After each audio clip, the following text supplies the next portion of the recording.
Le thème, donc on l'a dit, de cette série de messages, c'est Jésus-Christ roi, si tu veux lancer. Jésus-Christ roi, on a vu la première partie, donc la semaine dernière, on a vu ensemble, pas toutes, mais certaines prophéties qui nous parlent de la venue de Jésus et qui disent très clairement que Jésus serait roi. Il serait de la lignée de David, qui était lui-même roi, il serait de la tribu de Juda, et nous avons vu vraiment tous ces éléments qui ont été confirmés par la venue de Jésus. On a vu les prophéties donc sur Jésus roi, et on a vu aussi les signes dès sa naissance. Par exemple, on a vu ces personnes, ces mages qui sont arrivés et qui ont déposé aux pieds de Jésus c'est la myrrhe, l'encens, l'or, tous ces signes qui représentaient Jésus roi, Jésus homme, Jésus Dieu. Alléluia. Et donc, il est vraiment attesté dans la parole que par les prophéties, avant que Jésus vienne et même dès sa naissance, Jésus est roi. Oui. Et nous avons dit la semaine dernière que lorsque l'on regarde à la croix, on regarde le Sauveur, n'est-ce pas ? Mais qu'il ne faut jamais nous arrêter sur seulement le Sauveur. Souvenons-nous toujours que lorsque nous levons la tête vers le Sauveur, lorsqu'on continue à lever un peu la tête, au-dessus de sa tête, il y a un écriteau. Et sur cet écriteau, il était inscrit Jésus, le roi. Amen. Donc lorsque on regarde au Sauveur, automatiquement, si on veut bien regarder à l'ensemble du Sauveur et prendre le Sauveur comme il est, on voit au-dessus de sa tête qu'il est écrit qu'il est notre roi. Amen. Béni soit son nom. Et donc nous allons lancer la deuxième partie aujourd'hui, qui est sa vie. Sa vie. Et j'ai résumé cela en ce terme tellement simple. Notre Seigneur est roi. Amen. Mais sa vie sur la terre a été une vie d'humilité. Notre Seigneur est roi. Et dans ce monde, on pourrait dire, il a été l'anti-roi. Vous savez, c'est un peu comme il y a aujourd'hui, c'était dit encore dimanche, on est dans la période des super-héros, n'est-ce pas? Et souvent, les héros aujourd'hui, ce sont des anti-héros. Celui qui devient le héros, c'est celui qui était rejeté de tout le monde, n'est-ce pas? Et on se rend compte que bien souvent, ils reprennent certaines circonstances, certaines choses qui ressemblent à Jésus, n'est-ce pas? Parce que Jésus est le super-héros par excellence, il est le roi, mais il était un anti-roi. Il n'était pas un roi comme l'attendait ce monde, comme les Juifs attendaient un roi qui viendrait rétablir Israël. Et ce n'est pas ce que le Seigneur voulait, nous l'avons vu ensemble, ce n'est pas ainsi qu'il voulait venir. Jésus est roi, mais il ne va jamais vivre sur la terre comme un roi. Amen. Oui. Jésus ne va jamais vivre sur la terre comme un roi. Pourtant, on l'a dit, les prophéties annonçaient le roi. Il est même né comme un roi. Il aurait pu profiter de cette position de roi. Mais Jésus n'était pas venu pour cela. Il n'a pas vécu comme un roi. Quelques points simplement pour commencer. Il est né dans une étable. Quel drôle d'endroit pour un roi, pour naître. Et puis dès qu'il est né, il n'est pas rentré dans un royaume, il n'est pas rentré dans un palais. Il est parti, il a fui en Égypte. Il a dû fuir à cause du massacre qu'il y avait des enfants.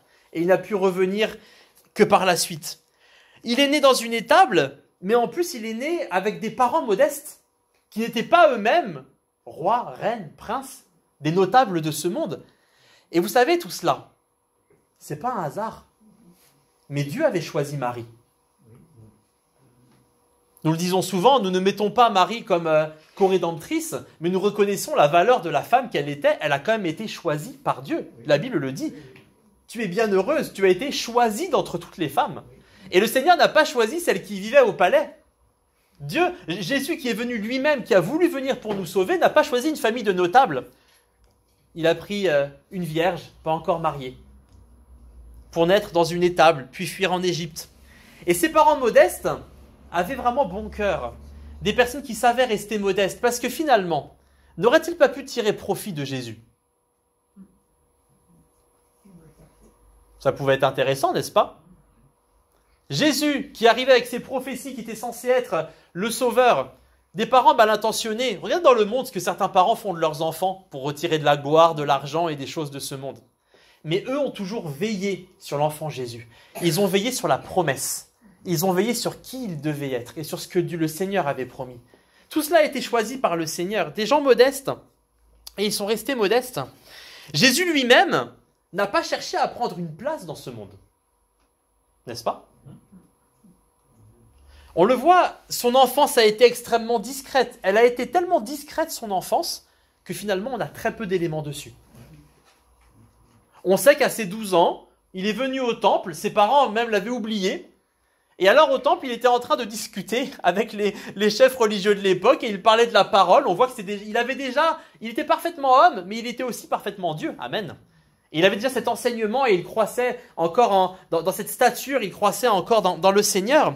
Mais finalement, au temple, alors que ses parents l'ont perdu, lorsque les parents le retrouvent, que va-t-il dire à ses parents? Il va dire, mais ne savez-vous pas qu'il faut que je m'occupe des affaires de mon père?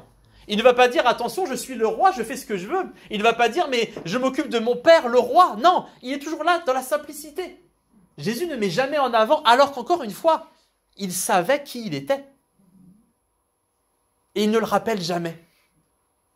Alors que, pardon, on a été, il y a quelques jours de cela, à Versailles avec mon épouse. Je peux vous assurer que le roi montrait à Versailles qu'il était le roi. Hein. C'est pas le même roi. C'était bling bling. Jésus est un anti-roi.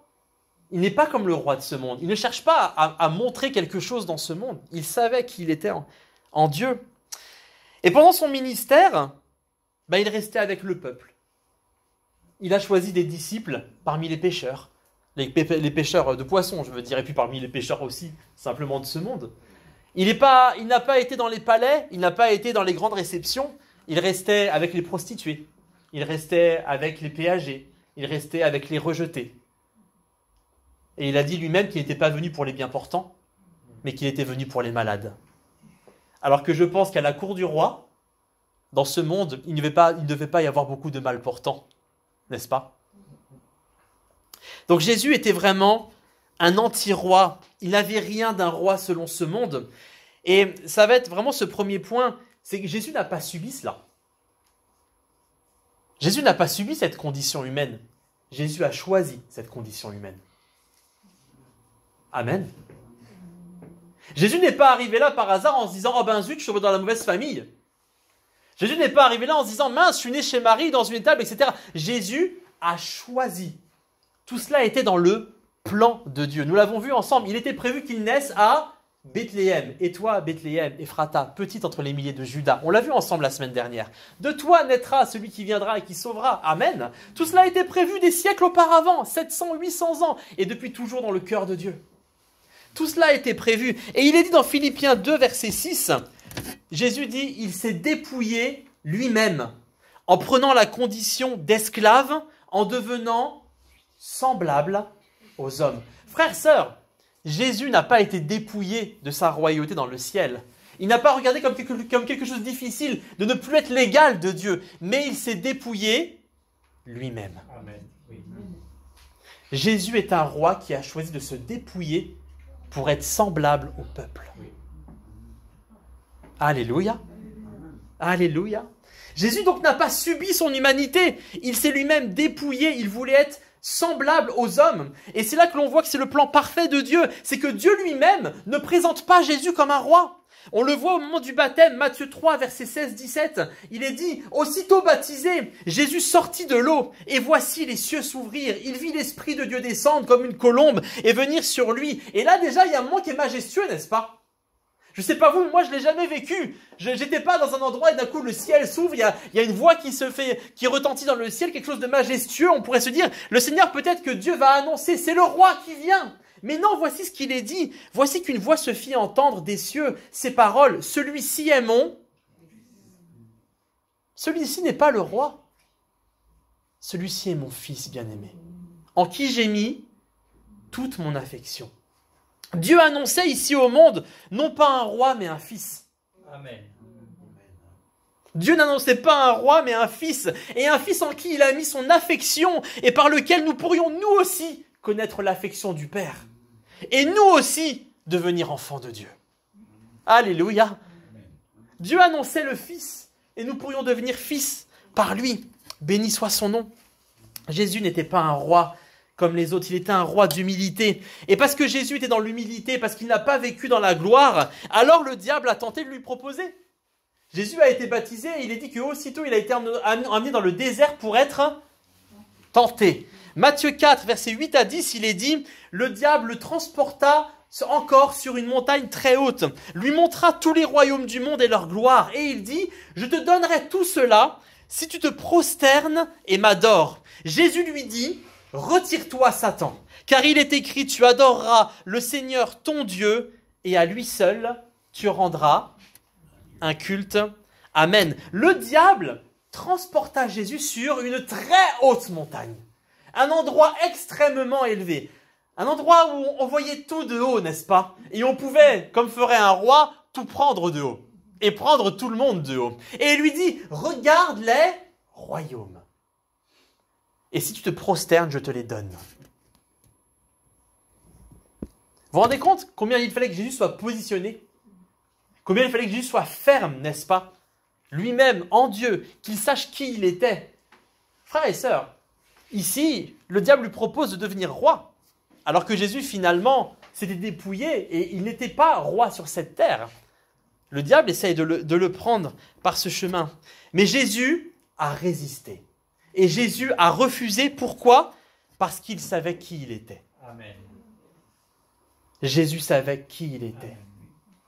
Le diable veut lui faire croire qu'il deviendra quelqu'un d'important s'il l'adore. Mais Jésus savait qu'il était Dieu fait homme. Je répète, le diable veut faire croire qu'il deviendra important, qu'il sera important s'il lui obéit. Mais Jésus savait qu'il était déjà important, qu'il était déjà Dieu fait homme, qu'il était fils de Dieu. Jésus s'était lui-même dépouillé d'une gloire bien plus grande que celle que lui propose le diable. Il l'avait choisi, il s'est dépouillé lui-même. Il s'est dépouillé lui-même. Alors Jésus n'attendait pas que le monde le reconnaisse et lui rende sa place de roi. Mais Jésus attendait que Dieu le rétablisse lui-même dans sa position, quand il aurait remporté le combat, quand il aurait tout accompli. Il n'attendait pas que ce soit les hommes qui le fassent roi. Il attendait que Dieu lui-même le rétablisse et l'accueille, quand il aurait tout accompli. Alléluia. Frères et sœurs, j'ai fait cette petite parenthèse. Sache que le diable manigance la même chose contre nous. Le diable utilise les mêmes stratagèmes. Ce qu'il veut te faire croire être un gain est en fait une perte pour ta vie.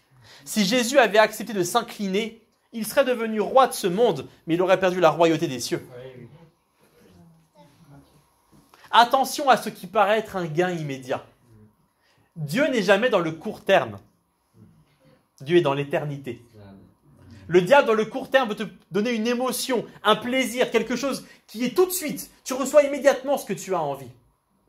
Mais ça, il faut que tu sois positionné en Dieu pour savoir aussi ce qu'il y a à perdre. Avec le diable, nous avons toujours à perdre. Il est dit dans Matthieu 16, verset 26, « Et que servira-t-il à un homme de gagner le monde entier s'il perd son âme? Ou que donnera un homme en échange de son âme ?» Enfin, ma sœur, il y a toujours un échange. Il y a toujours un échange. Jésus à la croix a payé en échange. Il a pris notre place. Il y a eu un échange entre nous qui devions mourir et lui qui est mort pour nous. Mais attention, si tu veux gagner le monde, sache qu'il y aura un échange et tu devras perdre ton âme. Jésus ici aurait perdu son âme. Il aurait perdu sa place. Et c'est ce que le diable veut te proposer aussi. J'ai une mauvaise nouvelle. Dieu ne te proposera jamais d'être roi de ce monde. C'est peut-être une bonne nouvelle finalement. Maintenant tu le sais. On voit que les rois de ce monde aiment bien les décapiter en plus. Donc je sais pas si c'est une très bonne nouvelle. Alors le diable, par contre, il essaiera de t'en proposer la gloire. Il te donnera la gloire. Et on le voit dans ce monde. Il propose la gloire à certains dans la chanson, dans le sport, dans ces personnes qui, du jour au lendemain, on y trouve une gloire, n'est-ce pas? Mais qui peuvent tellement retomber aussi rapidement et tellement brutalement. Lorsque le diable décide que la gloire s'arrête, il brise la vie de la personne. Il brise la vie. Alors que le Seigneur, lui, il nous restaure. Le diable essaiera de te proposer la gloire, mais en échange de ton âme qui appartient à Dieu. Toujours en échange. Donc ne te laisse pas avoir, c'est un mauvais marché, c'est un mauvais deal. Amen. C'est un mauvais deal. Ne fais jamais de deal avec le diable. C'est jamais un bon marché. Et j'aimerais te dire que ton âme vaut bien plus que la gloire de ce monde. Amen. Ton âme, elle vaut le prix du sang du roi des rois. Amen. Ton âme vaut bien plus. Comme Jésus savait qui il était en Dieu, nous devons savoir nous aussi qui nous sommes en Christ. Amen. Tu es maintenant cohéritier avec Christ. Tu es cohéritier avec le roi. Et cela ne dépend pas de ce monde ou du diable. Dieu déclare lui-même sur ta vie, celui-ci est mon fils. mon bien-aimé, en qui je mets toute mon affection. Toute mon affection. Toute l'affection de Dieu est pour toi. Et comme Jésus ne s'est pas incliné, toi aussi ne t'incline jamais devant le diable, même pour les grandes choses de ce monde. Ne t'incline que devant Dieu. Que devant Dieu. Amen. Enfin, dernier point sur Jésus-Christ, roi d'humilité, c'est que les hommes aussi voulurent faire de Jésus un roi. Il est dit dans Jean 6, verset 15, « Jésus, sachant qu'ils allaient venir l'enlever pour le faire roi. » C'est pas mal comme enlèvement, non? Ils allaient l'enlever pour le faire roi. Se retira de nouveau sur la montagne, et là c'est précisé, lui seul. Lui seul. Il y a vraiment ici la comparaison entre les deux. Jésus, sachant qu'ils allaient venir l'enlever, donc c'est des hommes qui allaient venir, il y avait des miracles qui s'étaient passés, et à cause de cela, les hommes voulaient le faire roi. Et parce qu'ils allaient venir l'enlever pour le faire roi, alors il se retire de lui-même. Lui seul. Tout seul. On voit ici que lorsque les hommes ont voulu élever humainement Jésus, il se retirait de lui-même dans un endroit humble, sur une montagne, pas dans un palais. Il se retirait dans le secret. Il s'éloignait des hommes qui voulaient le faire roi. Et il allait sur une montagne. Qu'est-ce que la montagne? Eh bien, c'est l'endroit de prière. Il s'éloignait des hommes pour se rapprocher de Dieu. Il s'éloignait de la gloire de ce monde pour se rapprocher du royaume céleste. Alléluia. Jésus-Christ était un roi d'humilité. Jésus le roi ne venait pas sur terre pour être le roi du monde, mais pour être le roi des cœurs. Oui. Amen. Il ne venait pas conquérir le monde, il venait remporter le prix de nos vies. Jésus-Christ. Alors qui était Jésus sur terre, finalement, s'il ne se présentait pas comme un roi? Comment les personnes le percevaient-elles? Comment lui-même se présentait-il aux hommes? Eh bien, il est dit dans la Bible qu'il se présentait le plus souvent comme le Fils de l'homme. L'expression qui revient le plus, c'est le Fils de l'homme. 81 fois dans les évangiles. Le Fils de l'homme qui était envoyé par le Père. Et finalement, pourquoi ce titre? Le Fils de l'homme. Cela paraît finalement très pauvre par rapport à la place de roi qu'il avait, n'est-ce pas? Pourquoi ce titre de Fils de l'homme? Il faut savoir que le titre de Fils de l'homme, c'était un nom messianique. Il est dit dans Daniel 7, versets 13-14, « Je regardais pendant mes visions nocturnes, et voici que sur les nuées du ciel arriva comme un fils d'homme, ou un fils de l'homme. Il s'avança vers l'ancien des jours, et on le fit approcher de lui. On lui donna la domination, l'honneur et la royauté. Et tous les peuples, les nations et les hommes de toute langue le servirent. Sa domination est une domination éternelle qui ne passera pas, et sa royauté ne sera jamais détruite. Amen. Amen. Frères, sœurs, la vision de Daniel rappelle les prophéties messianiques, n'est-ce pas? Celles que l'on a vues dans Michée, celles que l'on a vues dans Ésaïe la semaine dernière. Ça nous parle de domination, ça nous parle de royauté. Et cela est appelé sur qui? Sur celui qui est appelé le Fils de l'homme. Et Jésus se fait appeler le Fils de l'homme. Frères, sœurs, Jésus choisit un titre d'humilité, mais dans le ciel était appelé la domination et la royauté sur lui. Alléluia. Jésus était le Fils de l'homme devant les hommes, mais dans le ciel, il avait la domination et la royauté qui étaient de Dieu, qui étaient du royaume de Dieu. De tous les noms messianiques, c'était finalement le plus approchant d'un envoyé de Dieu humble, serviteur des hommes. Se dire fils de David, roi ou même fils de Dieu aurait donné à Jésus plus de reconnaissance humaine. Mais Jésus ne le voulait pas. Il a fait exprès de choisir le terme de fils de l'homme. Jésus sur terre est le Fils de l'homme, envoyé par Dieu. Il vient pour une mission dans le monde, pas pour une reconnaissance de ce monde. Il vient pour une mission, pas pour une reconnaissance. Et pour cette mission, il a reçu l'onction. Amen. Il est dit dans Matthieu 16, versets 15 à 17, « Mais vous, leur dit-il, qui dites-vous que je suis ?» Simon-Pierre répondit, « Tu es le Christ, le Fils du Dieu vivant. » Jésus reprit la parole et lui dit, « Tu es heureux, Simon, fils de Jonas, car ce ne sont pas là la chair et le sang qui t'ont révélé cela, mais mon Père qui est dans les cieux. » Amen. Frères, sœurs, Jésus était Christ. si tu veux le mettre. Jésus était Christ, en grec Christos. Il était le Messie, qui est le même mot, en hébreu Machaya, c'est-à-dire loin. Celui qui a reçu l'onction. C'est la personne consacrée par le rite de l'onction réalisé par un prophète de Dieu. On le voit dans l'Ancien Testament, les prêtres, les grands prêtres, les prophètes étaient loin. Et il dit dans Ésaïe 61, verset 1, c'est Ésaïe qui dit que l'Esprit du Seigneur l'Éternel est sur lui, car l'Éternel lui a donné l'onction. Il est loin, et Jésus reprendra cette parole le concernant dans Luc 4, verset 18. L'Esprit du Seigneur l'Éternel est sur moi parce qu'il m'a loin. Et Jésus le déclarera pour annoncer une bonne nouvelle, etc. Les rois aussi étaient loin. David appellera Saül loin de l'Éternel. Le loin de l'Éternel, dans 1 Samuel 24, verset 7. Et David sera lui-même loin par Samuel. Je rappelle que David est de la tribu de Juda et que Jésus est un descendant de David. Il est descendant du roi, de la lignée royale. Amen. Et Jésus était parfaitement homme et parfaitement Dieu. Il avait quitté sa place de roi dans le ciel, mais il en avait l'onction sur la terre. Je répète, Jésus avait quitté sa place dans le ciel, mais il en avait l'onction sur la terre. Et par cette onction, il touchait le cœur des hommes en délivrant le message d'un autre royaume, le message de son royaume. Le Fils de l'homme annonçait le message de son royaume, duquel il venait et dans lequel il était roi. Alléluia. Il était roi. Et de par là, on le voit, on ne prendra pas tout, mais alors Jésus peut annoncer, par exemple, dans Matthieu 5 à 7, tous les principes du royaume. Pourquoi? Parce que c'est son royaume. C'est là qu'il va pouvoir dire « Heureux ceux » ou « Heureux serez-vous », vous connaissez le texte. « Heureux serez-vous lorsqu'on vous persécutera »« Heureux les pauvres en esprit »« Heureux ». Pourquoi? Dans le royaume, vous serez heureux. Dans cet autre royaume. Je vous annonce un autre royaume.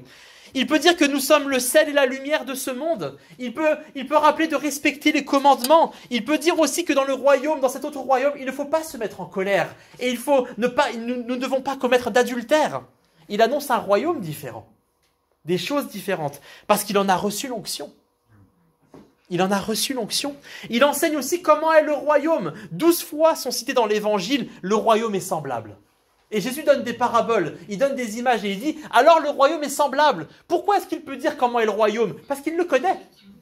Parce que c'est son royaume. Et dans ce royaume, il est le roi. Et sur terre, il a l'onction pour annoncer. Il est loin, notre Seigneur. Il est le Christ, il est le Messie, béni soit son nom. Il peut annoncer aussi pour qui est le royaume. Et il dit dans Matthieu 19, verset 14, que le royaume des cieux ressemble aux enfants. À ceux qui ont un cœur comme un enfant. Il indique aussi comment prier dans ce royaume. Dans Matthieu 6, versets 9 à 13, il commence en disant « Voici donc comment vous devez prier, notre Père qui est aux cieux. » Et vous connaissez la suite.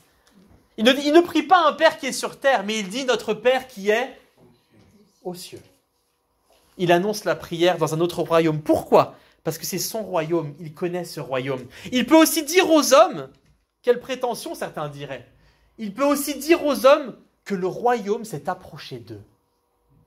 Lorsqu'il parle avec certains, et vous le verrez dans Matthieu 12, verset 28, il dit, vous voyez ces choses, sachez que le royaume des cieux s'est approché de vous. Alléluia. Enfin, ma sœur, toi qui es à Jésus ce soir, le royaume des cieux s'est approché de toi. Le royaume des cieux s'est approché de toi. Quelle grâce! Quelle grâce! Et parce qu'il est lui-même le roi, il a l'autorité de dire à ses disciples d'aller annoncer ce royaume. Matthieu 10, verset 7, il dit « Allez, prêchez et dites, le royaume des cieux est proche. » Parce qu'il est le roi. Alors il a le droit de décerner cela à ses disciples, de dire à ses disciples. Jésus était le Fils de l'homme. Et ce choix du titre nous montre l'esprit qui le caractérise. Jésus avait un esprit d'humilité et un esprit d'amour pour l'homme. Jésus veut être un homme au milieu des hommes. Il veut être un simple homme, mais un homme parfait. L'homme que nous n'avons pas pu être. Il est venu pour nous être semblables. Alléluia. En retour, de même que le Fils de Dieu est devenu un fils d'homme, l'homme deviendra par lui un fils de Dieu. Alléluia. Parce qu'il est le Fils de l'homme. Je conclus. Jésus sur terre était le Fils de l'homme, le roi qui s'est dépouillé pour nous être semblables. Mais cette enveloppe charnelle était revêtue de l'onction du roi. L'onction du roi. Jésus-Christ est le grand roi sauveur. Il est le roi d'humilité. Alléluia. Notre Seigneur est le roi sauveur. Il est le roi d'humilité. Béni soit son nom.